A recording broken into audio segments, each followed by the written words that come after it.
Agora nós continuamos, falando, vou até usar essa expressão, continuar, porque de manhã também o pastor Silas, falou sobre esse tema, e nós estamos encerrando essa série de mensagens, das cartas da prisão.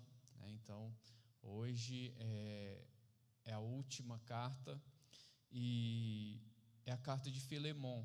Até estava falando com a Fabi, que é uma carta que tem um capítulo e 25 versículos. Então, nós iniciamos Filemon e já encerramos hoje, porque vai ser apenas um domingo. Nós vamos estar falando sobre esse livro ou essa carta, tá bom? Então, Filemon é uma carta de reconciliação e redenção. Ela é a menor epístola paulina, apenas, como eu falei para vocês, com 25 versículos.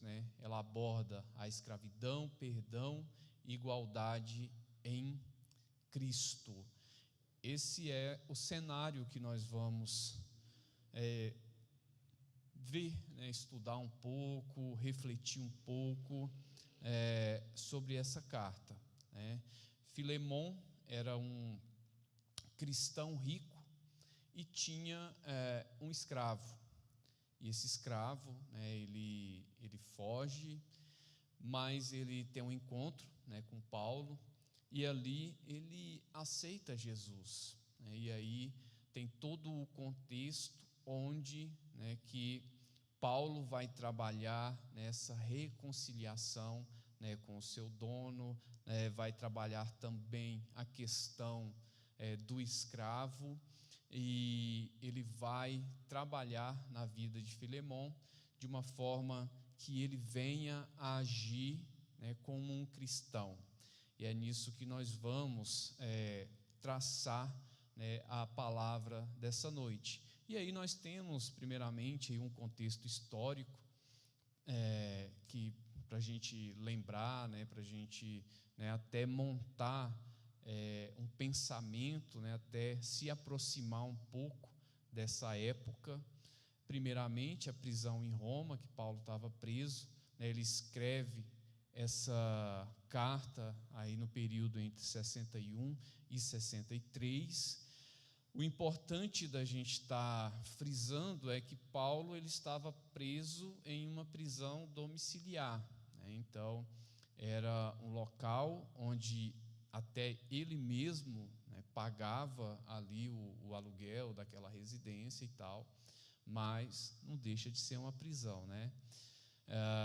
Tudo aquilo que nos restringe, que nos dá um limite, se torna uma espécie de prisão. Quem nunca ouviu aquele ditado, ou até mesmo falou: você me deixou preso aqui do lado de fora,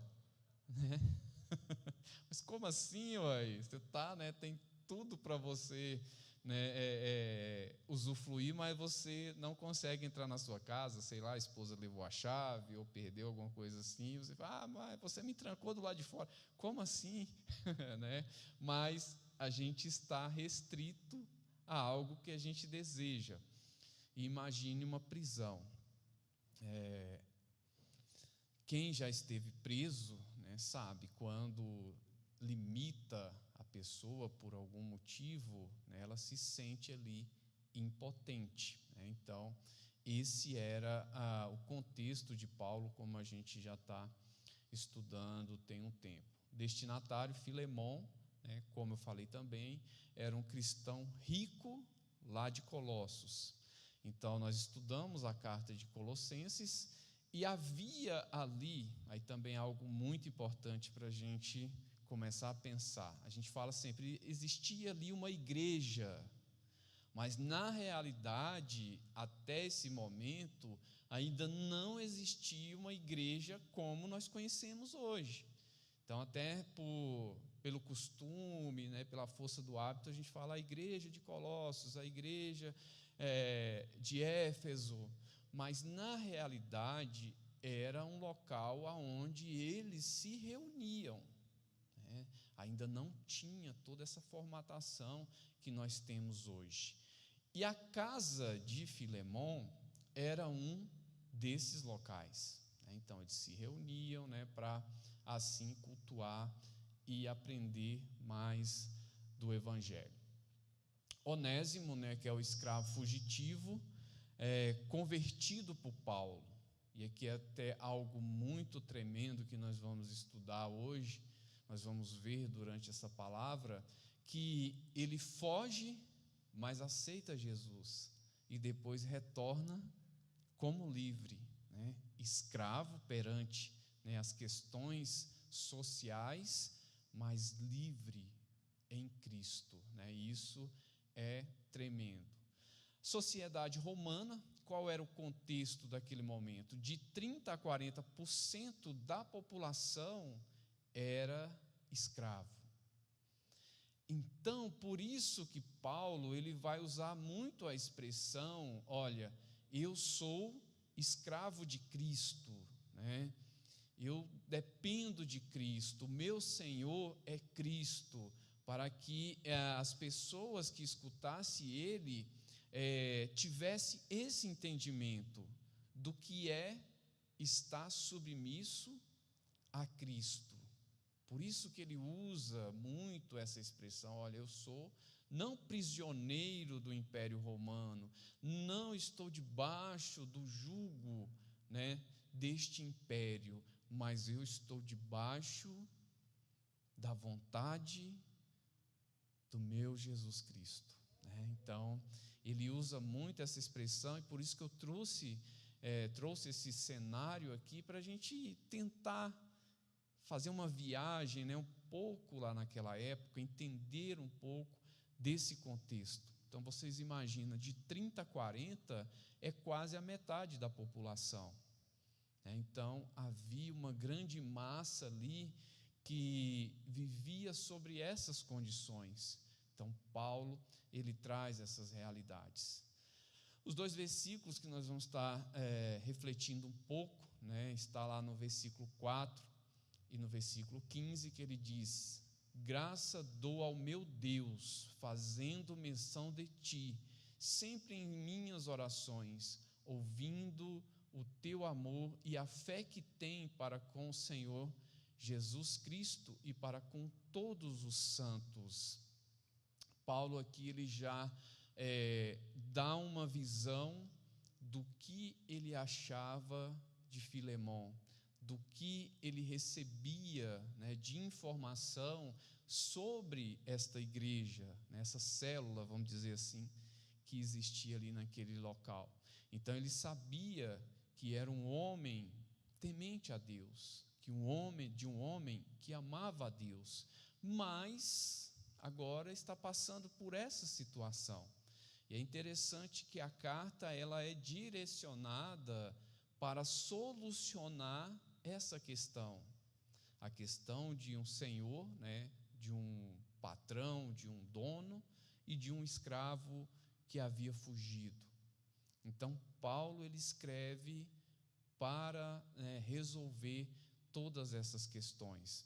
Então, ele está preocupado, não somente com a igreja de uma forma coletiva, mas também em cada situação. A primeira parte desse versículo ele fala: graças dou ao meu Deus, ou seja, o agradecimento é dado a Deus, não a um ser humano, pelo fato de Filemon ter se comportado como um cristão genuíno. Então, na sua oração, Paulo ele já agradece a Deus por ter evangelizado, pregado, e ali uma pessoa ter aceitado Jesus, ter convertido verdadeiramente a Cristo. E ele rende graças a Deus porque ele sabe que é de Deus que vem todas as bênçãos que nós recebemos. É de Deus que vem a nossa sabedoria para que assim nós possamos refletir, como eu falei na semana passada, refletir o que Cristo traz para nós. Então, Paulo, ele reconhece esse ponto em Filemon. Depois o versículo fala: fazendo menção de ti, sempre em minhas orações. Ou seja, Paulo pensa em seus colaboradores, agradecendo e orando por eles, e com a mesma naturalidade, conta com o fato de que as igrejas também orem por ele. Então, nós temos que olhar para o povo de Deus e sempre agradecer. Em muitos casos, as pessoas olham muito para os erros, olham muito para os defeitos. Até agora tem um fato muito atual que está rolando aí na internet, e as pessoas julgam tanto, né? Julga porque fez isso, porque fez aquilo. Mas e aí? É aquela questão de Pedro. As pessoas falam: Pedro andou sobre as águas e afundou. Mas as pessoas não falam: olha, ele andou tantos passos, né? Ele andou tantos metros. As pessoas só lembram do fato que ele afundou, né? E os discípulos que ficaram lá, que não tiveram nem coragem de andar como Pedro andou, né? Não tiveram nem a fé de tocar ali nas águas para ver se ia afundar ou não. Então, Paulo, ele agradece, ele lembra daquela igreja e ele agradece pelos cristãos que estão ali. E aí eu pergunto para vocês, naquela época não tinha pessoas que faziam coisas erradas, que, né, falavam dos outros, que mentiam, né, que caluniavam? Claro que existia. Mas Paulo, ele agradece porque ele sabe que ali existe pessoas que estão buscando se santificar diante de Deus, estão buscando se consertar diante da presença de Deus. E Jesus fala: eu não vim para os que estão bons, eu vim para aqueles que precisam de cura. E Onésimo, ele precisava de uma cura, ele precisava de ter um encontro com Deus. E muitos hoje também precisam de uma cura em uma determinada área de sua vida. E Paulo, né, ele esperava que as igrejas também orassem por ele, pelas outras igrejas, tivesse a visão não só em si próprio, mas também nos outros. E dentro de um contexto onde quase metade da população era de escravos, precisava trazer essa mentalidade, né? Uma cultura, um costume que vinha de tantos tempos, e de repente a pessoa aceita Jesus, e aí ela tem que tratar tanto o patrão ou o dono, ela tem que tratar o seu escravo com uma mentalidade cristã, e também o escravo tinha que também ter a mentalidade para com o seu dono.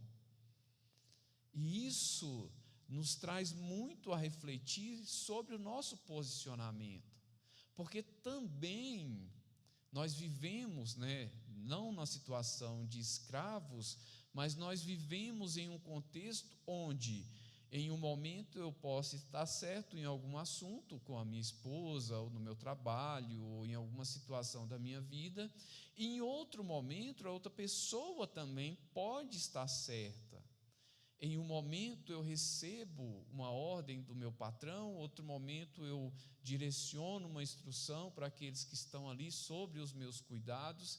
E como que eu faço essa dinâmica no meu dia a dia? Como que eu recebo, né, uma correção, alguma coisa que fala: olha, você precisa ser feito dessa forma, você errou aqui, você errou ali. Como que eu recebo isso? E aí também, como que eu falo para alguém que eu preciso orientar.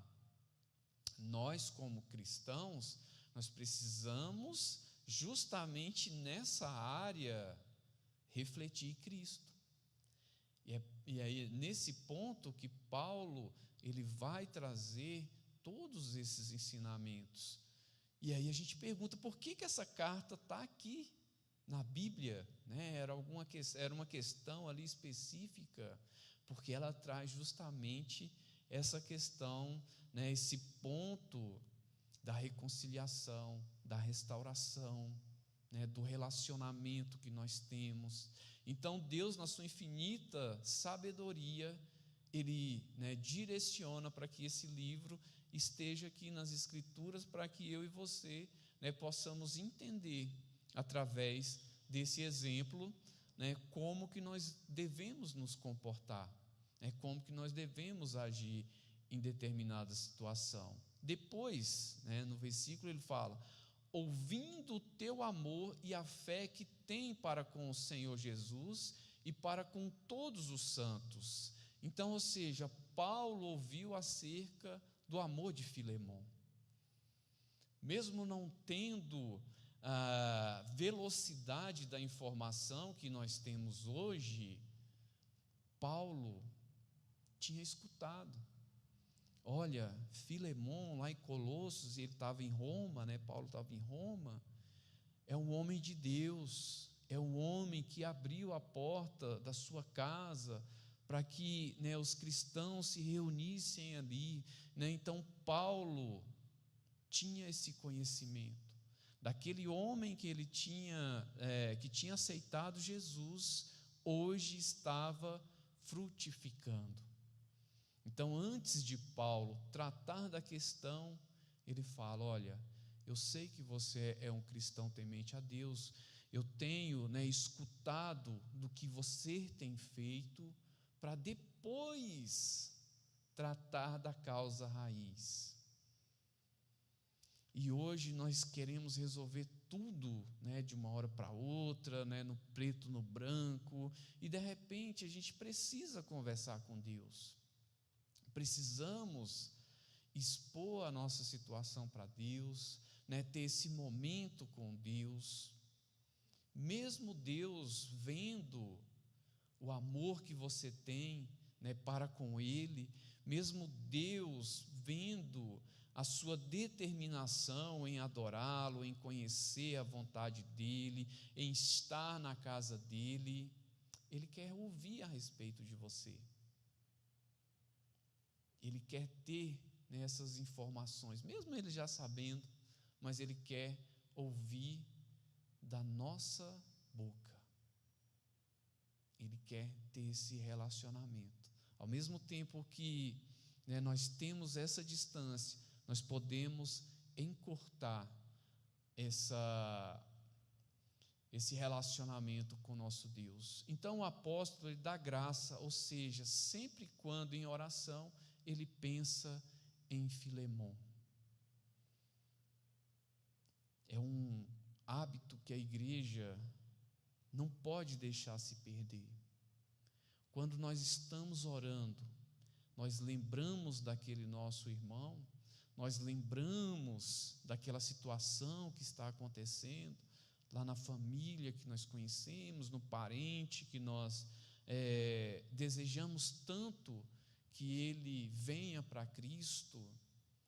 Nós lembramos dessas pessoas, orar pelos departamentos da igreja, orar por aquela pessoa que de repente você viu, ela entrou, ela não está, né, do jeito que você conhece ela, você sentiu alguma coisa, né, que não está normal. Nós temos orado, porque Paulo aqui, ele expressa que ele tem uma vida de oração, ou seja, ele estava preso, mas ele não deixava de orar pelas igrejas que ele tinha fundado, algumas que ele nem tinha ido ainda, mas ele não deixava de ter esse contato. Ele não deixava de interceder por aquelas pessoas. E a igreja que vai morar no céu, ela precisa ter essas qualidades, né? Precisa cumprir o que Jesus determinou para as nossas vidas, o que Jesus nos orientou. Ele mesmo saía para orar. Então, ele sempre dava graça, ele sempre pensava em Filemon. Também lá no versículo 11, diz assim, ele antes te foi inútil, atualmente, porém, é útil a ti e a mim. O que esse versículo está querendo dizer? O nome Onésimo significa útil. Aí eu fiquei pensando, né? Até coloquei aqui. Mas quando ele fugiu, Filemon provavelmente tenha sido tentado a chamá-lo de malandro inútil. Por quê? As pessoas ligam muito, né, naquela época e até hoje. Até hoje, as pessoas ligam muito o nome à pessoa. Por exemplo, eu tenho um sobrinho que ele se chama Josiel. Por quê?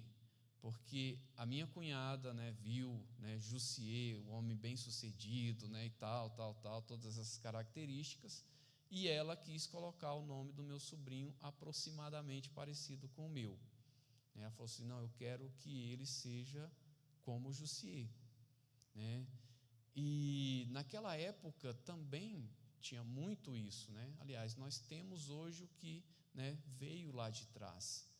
E nós olhamos para as pessoas bem-sucedidas e, né, muitos colocam o nome daquelas pessoas, ou artistas, né? Por exemplo, tem pessoas que colocou o nome do filho de Michael Jackson, né, por algum motivo, e outros também. Mas é muito difícil você ver alguém com o nome de Judas, né, que até o acontecimento era um nome normal para a época. Jesus, a gente até consegue ver 2 Jesus na Bíblia, né? Tem o nosso Jesus, o Salvador, e tem outro Jesus também. Não lembro aqui o versículo, mas depois eu posso falar para vocês. E são nomes normais. Você lembra, Márcio? Acho que é, né? É isso mesmo, acho que é isso mesmo. Então, assim, o nome ele significava muito, e Onésimo, até aquele momento, era um escravo útil. Mas depois que ele foge e leva alguns bens, né, de Filemon, o que poderia passar pela cabeça? Nossa, até que ele era útil, mas agora virou um espertinho, né? Virou um malandrinho inútil, que está me dando agora dor de cabeça, que agora, né, me deu prejuízo. E isso passa muito pela cabeça das pessoas. Tem até um ditado popular que diz, né, você pode fazer 1000 coisas boas, mas no dia que você faz uma, né, que não seja agradável, todas aquelas outras questões são apagadas. Não é o caso aqui, porque se ele fugiu, foi algo, né, pensado, foi algo planejado, mas Deus, ele trabalha na vida de cada uma das pessoas. E ele foge, vai para Roma, chega lá, encontra Paulo, e ali ele aceita Jesus. E é onde acontece toda essa história. Então a família em Colossos perdeu Onésimo temporariamente, a fim de que o ganhasse para sempre. Aí eu quero trazer a questão de Filemon. Tem muitos pontos na nossa vida que o momento parece que a gente perdeu, A luta está difícil, a situação está complicada, o momento está bem trabalhoso, seja na questão espiritual, no coração, e é difícil a gente passar por aquela situação.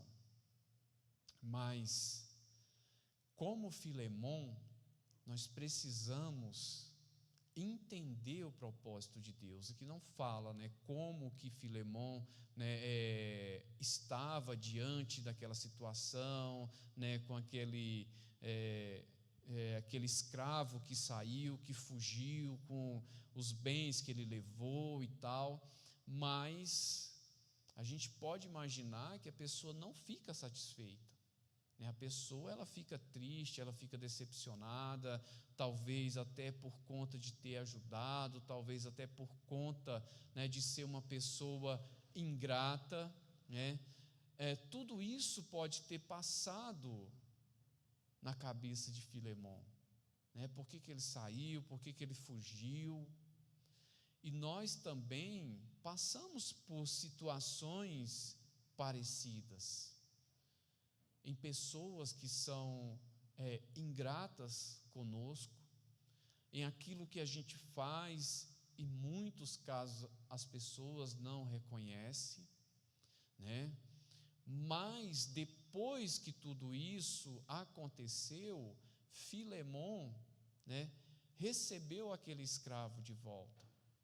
Até na palavra não tem isso registrado, mas pela cultura, pela tradição, é afirmado que ele recebeu esse escravo de volta. Por quê? Diante das orientações de Paulo, diante de tudo aquilo que Paulo falou para Filemon, e também essa carta foi lida naquela comunidade, foi falada, foi pregada. Então tudo isso veio ao conhecimento de todos, Então a tradição ela afirma esse seguinte ponto. Lá no versículo 12 também diz da seguinte forma: e tu torna a recebê-lo como ao meu coração. Por quê? Onésimo, quando ele fica ali com Paulo, ele se torna não um servo inútil, como nós vimos aqui, mas também um cooperador de Paulo. Então ele chega ali, ele aceita Jesus, ele começa a andar nos caminhos do Senhor e começa a ajudar Paulo, a servir Paulo, a estar colaborando ali com Paulo, de forma que Paulo fala: olha, eu queria que ele ficasse aqui comigo, ele tem sido para mim muito útil. Mas havia ali, irmãos, uma questão, vamos colocar assim, uma questão civil, uma questão jurídica da época, uma questão que era os padrões do momento, legalmente. Então, ele tinha que retornar ao seu Senhor. E pela lei, o que ele fez era passivo de morte. Então imagina, aquele homem que fugiu de uma situação e ele aceita Jesus, ele anda com Paulo ali, esteve com Paulo, e claro, Paulo pregando para eles, falando de Jesus, falando de tudo que Jesus fez, o que Jesus esperava para a vida dele, e aí ele entende, ele fala: nossa, então eu tenho que voltar para Filemon. Imagina o cristão que se encontra diante dessa situação. O que seria mais fácil para ele? Ficar lá ou ir para mais longe ainda? Continuar na sua fuga? Falar assim: não, Deus vai compreender, Jesus vai compreender. Que é o que as pessoas fazem hoje, não é verdade? A pessoa: não, eu vou continuar, eu sei que é errado, eu tenho conhecimento bíblico que isso é errado, mas Deus vai compreender, Deus vai entender, A gente não está falando, tá, esse monte de pensamentos mundanos que está fora da palavra de Deus, mas quando você lê, você entende, e você fala assim, não, Deus entende. Imagina se Onésimo pensasse dessa forma, mas não. Ele começa ali, junto com Paulo, um processo de restauração, de reconciliação. Eu fiquei imaginando ele voltando, né, com essa carta, né, eu voltando ali para encontrar Filemon, sem saber, porque a gente também não tem relato aqui, tipo Filemon falando, não, pode mandar, beleza, amém, agora nós somos irmãos em Cristo e está tudo certo. Imagina ele voltando, ele fala assim, eu posso estar caminhando para a minha morte, né, eu posso estar caminhando para ser, né, morto ali. Imagina, no momento de fuga, poderia ser que ele estivesse com aquele pensamento rebelde, né? Pensamento de eu vou bem para bem longe daqui, eu não quero viver mais nesta casa e tal. Mas depois, na volta, então veja que são duas pessoas que precisavam estar alinhadas em Cristo, para assim fazer segundo a vontade de Deus. Então Paulo sentia que perdia parte de si próprio, ou seja, Onésimo ficou tão próximo de Paulo, que quando ele parte, Paulo sente que tinha perdido, né, um pedaço dele, quando ele fala, receba como ao meu coração. Sabe aquela pessoa que anda muito tempo conosco, participa de algumas situações da nossa vida, né, está sempre presente, e de repente ela fala, não, agora eu vou ter que viajar, agora eu vou ter que fazer isso, fazer aquilo, e quando ela parte, você sente que está faltando um pedacinho, né? Porque aquela pessoa era tão amiga sua, tão próximo a você, e é assim que Paulo se sente. Ele poderia falar para Filemon, né, do jeito que as Escrituras nos relatam aqui, ele poderia falar, olha, né, eu sou Paulo, né, apóstolo de Cristo e tal, e agora eu vou ficar, né, com Onésimo aqui. Filemon, como um servo, poderia falar, não, Paulo, tudo bem, fica com ele aí e tal, mas Paulo também entendia que ali era necessário passar por um processo de reconciliação e restauração. Olha que são 3 pessoas que são trabalhadas dentro do propósito de Cristo. E é assim, irmãos, que uma igreja, ela cresce. Não porque nós queremos ter número X de pessoas, não, é porque nós queremos que as pessoas sejam salvas em Cristo Jesus. E essa salvação, ela só vem através desses requisitos, né? Perdão, reconciliação, entender o propósito de Deus. Então, o propósito da carta, primeiramente, é reconciliar, ou seja, restaurar relação entre Filemon e Onésimo. Então, nós precisamos sempre buscar essa restauração, seja em qualquer área do nosso dia. Irmandade, pedir recepção de Onésimo como irmão. Paulo fala, olha, ele vai retornar para você agora como uma nova criatura. Então, trate ele como irmão. Não que as obrigações dele sejam, né, agora falando no meu entendimento, as obrigações dele precisam ser aliviadas, né, só o serviço mais leve e tal. Não, mas agora ele é seu irmão em Cristo. Eu trabalhei lá em Brasília com um irmão da igreja e ele era meu gerente. Então, assim, na loja era ali, gerente e eu funcionário. E a gente se dava super bem. Mas os outros falavam, nossa, o nome dele... Bom, não vou falar o nome dele aqui, né?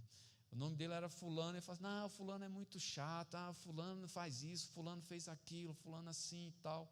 E eu tinha um relacionamento muito saudável com ele. Ele nunca deixou de ser o meu gerente. Ele sempre exigia, né? No caso, eu era subgerente, e o subgerente também fazia vendas, né? E ele exigia, olha, está faltando bater a meta aqui, está faltando, né, você mostrar mais esse produto, está faltando você conhecer mais aquilo, né? Isso não muda, mas o relacionamento precisa, né, ser entendido, não só com os nossos irmãos, mas também com as pessoas que estão ao nosso redor, que elas vejam em nós pessoas que andam literalmente como servo de Cristo. Motivação, apelar ao amor, não à autoridade. Como eu acabei de falar, Paulo poderia usar a sua autoridade apostólica, mas não, ele vai pelo amor. Porque ele sabia que se ele recebesse Onésimo apenas por uma questão de autoridade de Paulo, como seria o relacionamento deles lá? Exemplo, Paulo foi lá, resolveu todo o conflito, né? Onésimo está lá já na casa de Filemon, está trabalhando, mas como seria o relacionamento dos dois? Então Paulo trabalha o coração de Filemon. Não adianta a igreja chegar e falar, olha, você tem que perdoar, e aí de repente você fala, eu vou perdoar o fulano lá, só porque o pastor falou nessa noite, ou naquela manhã. Mas não houve, né, um perdão verdadeiro no nosso coração, Deus não vai estar recebendo isso. Agora, quando nós, né, tratamos essa ferida, tratamos essa questão, e aí você perdoa, né, aí você reconcilia, né, como o pastor falou hoje cedo, não precisa da gente conviver, mas o perdão, né, falando nos nossos dias, o perdão, ele tem que ser trabalhado para o nosso bem. Se a pessoa, né, não reconciliar, se a pessoa não fazer da mesma forma, é ela e Deus, mas nós precisamos trabalhar isso, para que eu e você venha crescer na nossa vida espiritual. Então é isso que Paulo motiva, né? Ele motiva ele a trabalhar no amor. Compromisso, Paulo oferece pagar as dívidas pessoalmente. Ele fala, olha, ele fugiu daí, né, trouxe algumas coisas, né, roubou você, se for o caso, eu pago. Ou seja, não há desculpa, não há o porquê de ficar preso nessa questão. Claro que existia, né, a questão legal da época, e Filemon poderia falar, não, está falando a lei aqui que é para mim, né, eu posso matar o escravo que fugir, então eu vou cumprir a lei. Mas Paulo apela para o amor. Então, quando nós deixamos todas essas questões sociais e nós começamos a andar segundo o amor de Cristo, nós nos tornamos verdadeiramente cristãos, não segundo o mundo, não segundo os padrões do mundo, mas segundo os padrões de Cristo, porque existia uma realidade, né, ali social daquela época, que era o status legal, né, escravo visto como propriedade, não como pessoa, apenas como um objeto, apenas como instrumento ali de mão de obra. E Paulo vai trabalhar isso no caráter de Filemon. Hierarquia, Filemon possuía autoridade legal sobre Onésimo. Mas como que nós vamos lidar? Sobre a autoridade legal ou sobre a autoridade espiritual? Porque em muitos momentos da nossa vida, nós nos encontramos nesse conflito. E nós nos achamos dono da razão, dono ali da decisão, mas precisamos buscar a autoridade de Cristo para cada momento da nossa vida, no ouvir e no falar. Precisamos entender. Depois, consequências, pena de morte para os escravos fugitivos. Era bem claro, era bem objetivo, mas Filemon precisava trabalhar o coração para receber Onésimo, para entender que aquele homem agora era um servo de Deus. E claro que existia uma tensão, cristão entre fé nova e práticas sociais antigas. O cristianismo era bastante novo. Aquele movimento era bastante recente. Com isso, existia poucas informações. Tinha lá o Velho Testamento, mas lembrando que os evangelhos ainda estavam em formação. Naturalmente, as pessoas precisavam ser orientadas dentro do que era a vontade de Jesus. E Paulo entra com essa responsabilidade de trazer a questão não mais escravo e senhor, mas todos são um em Cristo Jesus. Temas teológicos centrais. Por que eu coloquei teológicos centrais? Porque o que é a vontade de Deus para aquele momento e para os nossos dias? Reconciliação, primeiramente. Manifestação prática do Evangelho no mundo. Não é apenas um livro que nós lemos, mas não praticamos. Paulo vai trazer essa questão na prática. Falar, olha, Filemon, você está com um grupo de pessoas, uma comunidade onde vocês estão louvando, onde vocês estão orando, onde vocês estão adorando a Deus, onde vocês estão crescendo nesse conhecimento, mas chegou a hora de praticar. Chegou a hora de entrar em ação. E aí? O que você vai fazer? Porque essa reconciliação não é só aqui na igreja, o pessoal que está ouvindo, assistindo através aí da plataforma. Não, isso aqui entra em ação amanhã. Amanhã, quando eu vou para o meu trabalho, amanhã, quando você vai fazer as suas atividades, essa reconciliação, essa manifestação prática, ela tem que entrar em ação amanhã, porque senão vira apenas uma teoria, transformação, relacionamentos renovados pela graça. Precisamos moldar os nossos relacionamentos. Não que você vai aceitar tudo, não que você vai concordar com tudo, mas eles precisam ser renovados dentro da vontade de Deus. Igualdade, em Cristo não há escravo nem livres.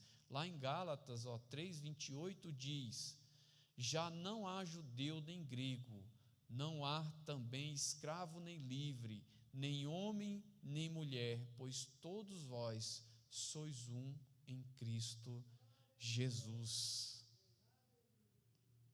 Amém. E é tão difícil das pessoas entenderem, porque Em uma empresa, por exemplo, né, que eu conheço, lá não tem para onde a pessoa subir, né, não tem promoção, graduação e tal, mas as pessoas, elas vivem se gladiando uma com as outras. E eu fico me perguntando, quando eu vejo aquilo, eu falo, para quê?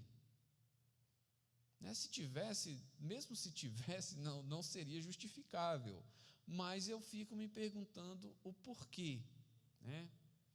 Então, pessoal, a gente chega em uma conclusão que Cristo não está habitando naquelas pessoas. E aí é que a gente começa a entender que o andar em Cristo é viver em prática, né? Depois a comunidade, igreja como família espiritual, sem distinções.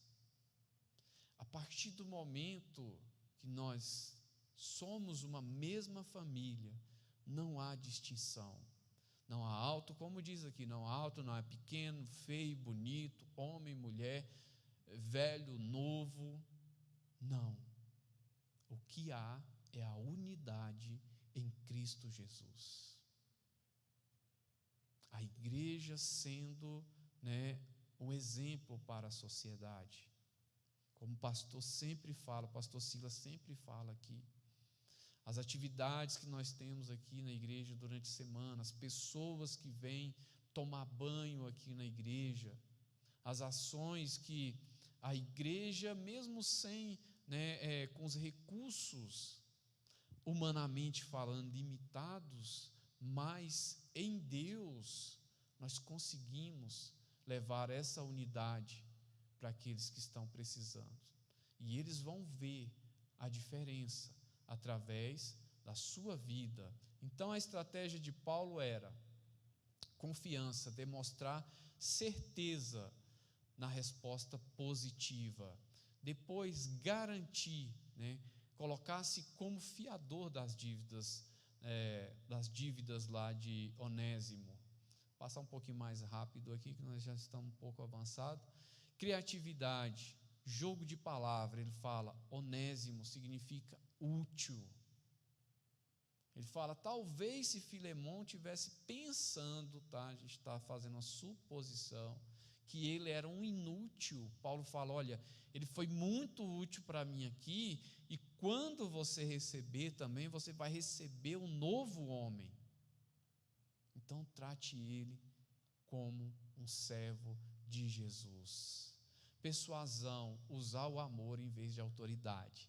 Talvez se eu estivesse colocando só persuasão aqui, você ficar, nossa, mas como assim? Ele impôs alguma coisa? Não.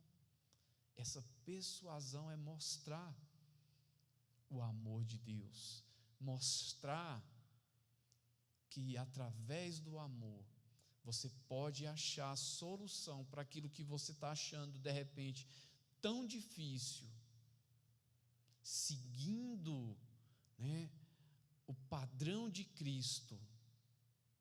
Você vai persuadir sim, mas dentro do amor de Jesus, dentro daquilo que Jesus tem nos orientado. E as pessoas ficam literalmente constrangidas, quando a pessoa vem com arrogância para você, vem de uma forma ríspida para você, e você trata ela ao contrário. Ela fica desorientada, ela fica sem graça, porque ela esperava que você fosse também tratá-la da mesma forma. E quando você não faz isso, ela olha para você e fala assim, opa, essa pessoa é diferente. Porque nós persuadimos no amor em Cristo. E foi isso que ele fez com Filemão. Aplicação para os nossos dias, transformação social. O evangelho muda relações de poder e hierarquia. Não que isso não vá existir, mas ele muda. Ele faz com que nós andamos de uma forma segundo os padrões divinos, dignidade humana acima dos status sociais. Não é que a gente vai deixar de cumprir o que a sociedade nos pede, mas nós vamos fazer de acordo com a vontade de Jesus. Restauração, reconciliação de relacionamentos quebrados. O que está quebrado pode ser consertado quando nós procuramos esse conserto segundo a vontade de Deus. Que é uma situação mais complexa do que essa, né? E mesmo assim, através de Jesus, há sim uma restauração. Fé, né, impacta decisões práticas e econômicas. A nossa fé, ela vai além do que nós podemos imaginar. Quando você não tem mais saída, quando você não tem mais para onde ir, use a sua fé, porque ela literalmente move montanhas. O impossível, ele passa a acontecer. Também na comunidade, na igreja como espaço de igualdade, o que também nós já falamos. O amor supera barreiras sociais e culturais. Até mesmo aquela pessoa que está tão ferida, que está tão machucada por algo que ela viveu, por algum trauma que ela pode até estar passando. A igreja, não esse templo, mas nós como igreja, através do amor de Cristo, nós podemos destruir a barreira que existe nessas pessoas. Por que elas não estão na presença de Deus? Precisamos fazer como Paulo, começar a enviar carta para essas pessoas. Fala, olha, Jesus te ama, né? Jesus quer mudar a sua vida. E aí, para encerrar, alguns desafios, né, para a igreja de hoje. Primeiro, se identificar. O que isso significa? Estrutura de escravidão moderna em nossa sociedade. Quantos que estão escravizados? Se lá era 30%, 40% da sociedade, hoje, será que é quantos por cento da humanidade? E uma escravidão não temporária, mas uma escravidão que pode até levá-los para o inferno. Pode levá-los para longe de Deus eternamente. Então nós precisamos identificar essas pessoas para libertá-los das algemas do inimigo, libertá-los dessa situação de escravidão, e aí reconciliar, ou seja, praticar restauração em contexto de justiça. Qual é a justiça que nós esperamos? Qual é a justiça que nós queremos para o mundo? Se nós falamos que Deus, Ele é justo e Ele quer salvar todos, o que nós estamos fazendo para que essas pessoas sejam libertas? Assim como aquele escravo, a palavra também não diz como ele chegou até Paulo, mas pessoas estão chegando até nós com situação de escravos. E nós precisamos fazer também como Paulo, para trabalhar nessa pessoa, para que ela aceite a Jesus como seu Salvador. E aí nós temos certeza que Deus o receberá, que Deus vai estar de braços abertos para essa pessoa. Então muitos estão até fugindo também, fugindo da presença de Deus, fugindo para longe de Deus, mas nós sabemos que Deus está com as portas abertas. Equilibrar graça e verdade nos conflitos interpessoais. A graça de Deus, a verdade de Deus, ela lança por terra todo o conflito na nossa vida, toda a barreira na nossa vida, ela quebra. E aí transformar, viver a mudança social que o Evangelho exige. O Evangelho, ele veio para nos direcionar na vida que nós devemos andar, na vida que Deus tem sonhado para nós, e depois construir comunidades que demonstrem o poder renovador de Jesus Cristo. É isso também que a Monte Hebron ela tem, como objetivo, demonstrar o amor de Cristo. Demonstre o poder renovador de Jesus, até mesmo para aquilo que humanamente é impossível. O poder transformador de Jesus, ele é possível. Ele reconciliou um escravo que, ao fugir, ele assinou a sua sentença de morte, mas através do homem de Deus, toda a situação foi resolvida. Então, nada é impossível nos nossos dias, nenhum conflito, ele é insolucionável. Ele pode ser resolvido, desde que nós buscamos a sabedoria, o direcionamento dentro da vontade de Deus. Então, creia que a reconciliação e a redenção, ela ainda acontece nos nossos dias. Mesmo num mundo tão turbulento, mesmo num mundo tão destruído, a reconciliação e a redenção, ela ainda alcança o ser humano.